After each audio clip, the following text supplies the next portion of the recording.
നമ്മളിതുപോലെ വണ്ടി ഓടിച്ച് പോകുന്ന സമയത്ത് നമ്മുടെ ട്രാഫിക് പോലീസോ MVD പിടിച്ചു കഴിഞ്ഞാൽ ഫൈൻ നമ്മൾ സ്പോട്ടിൽ അടയ്ക്കണോ അതോ പിന്നെ അടച്ചാൽ മതിയോ? ഏറ്റവും നല്ലത് ആ സ്പോട്ടിൽ തന്നെ പേയ്മെൻറ്റ് കൊടുത്ത് സെറ്റിൽ ചെയ്യുക എന്നുള്ളതാണ്. അല്ലാന്നുണ്ടെങ്കിൽ നമ്മളത് ഓൺലൈൻ വഴി അടയ്ക്കണം. അത് നിങ്ങൾക്ക് എല്ലാവർക്കും അറിയുന്ന പരിവാഹൻ സൈറ്റ് വഴി. നമ്മുടെ ഒരുപാട് ഫൈൻസ് വരാറുണ്ട്. നമ്മുടെ AI ക്യാമറ വെച്ച് വരുന്ന ഫൈൻസ് ഇതൊക്കെ നമ്മുടെ മൊബൈലിലേക്ക് ചലാനായിട്ട് വരാറുണ്ട്.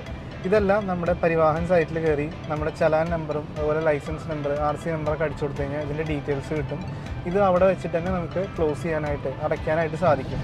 ഇനി നമ്മുടെ അവിടെ വെച്ചും നമ്മൾ അടയ്ക്കുന്നില്ല എങ്കിൽ ഇനി എന്താ സംഭവിക്കുന്നത് നോക്കാം. നമ്മുടെ ഫൈനിൻ്റെ അടിസ്ഥാനമാക്കി ഒരാഴ്ചയോ അതിൽ കൂടുതലോ ടൈമോ നമുക്ക് നൽകിയിട്ടുണ്ടാവും. അതിനുള്ളിലും നമ്മൾ ഫൈൻ അടച്ചില്ല എങ്കിൽ ഈ ഫൈൻ നേരെ വെർച്വൽ കോർട്ടിലേക്ക് പോകും. വെർച്വൽ കോർട്ടിലേക്ക് പോയി കഴിഞ്ഞാൽ പിന്നെ ഒരിക്കലും നമുക്ക് പരിവാഹൻ സൈറ്റ് മുഖേന നമുക്ക് അടയ്ക്കാൻ സാധിക്കില്ല. ഇനി എന്താണ് വെർച്വൽ കോർട്ട് എന്ന് നോക്കാം.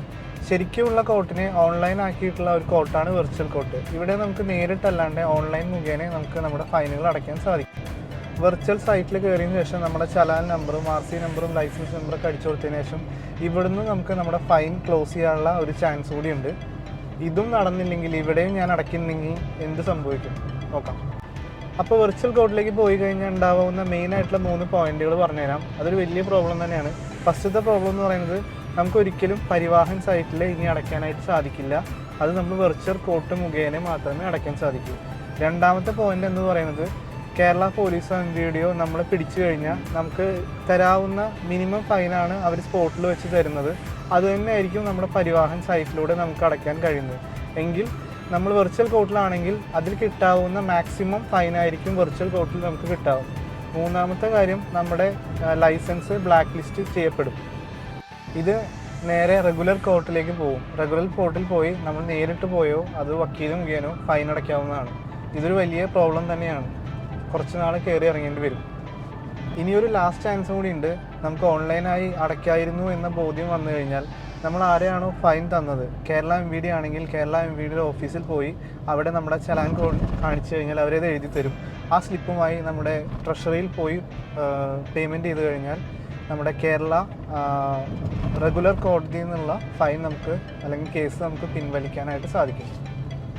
ഇനി കേരള പോലീസാണ് നിങ്ങൾക്ക് ഫൈൻ തന്നില്ലെങ്കിൽ അത് വളരെ എളുപ്പമാണ്. അതാത് ജില്ലകളിലുള്ള DCRB ഓഫീസിലേക്ക് ഒരു മെയിൽ അയയ്ക്കുക. കണ്ടൻറ്റ് എന്നത് എൻ്റെ റെഗുലർ കോടതിയിൽ നിന്നുള്ള ഇപ്പോഴത്തെ ഫയൽ എനിക്ക് ഓൺലൈനായി അടയ്ക്കാൻ വേണ്ടി വെർച്വൽ കോർട്ടിലേക്ക് അയച്ചു തരണം എന്നതാണ്. അങ്ങനെ അത് ചെയ്തു കഴിഞ്ഞാൽ നമുക്ക് കുറച്ച് ദിവസങ്ങൾക്ക് ശേഷം ഓൺലൈനിലേക്ക് വെർച്വൽ കോർട്ടിലേക്ക് നമ്മുടെ ഫയൽ മാറും. അതിനുശേഷം നമുക്ക് ഓൺലൈനായി നമുക്ക് വെർച്വൽ കോർട്ടിൽ നിന്ന് തന്നെ നമ്മുടെ ഫൈൻ അടയ്ക്കാൻ സാധിക്കും.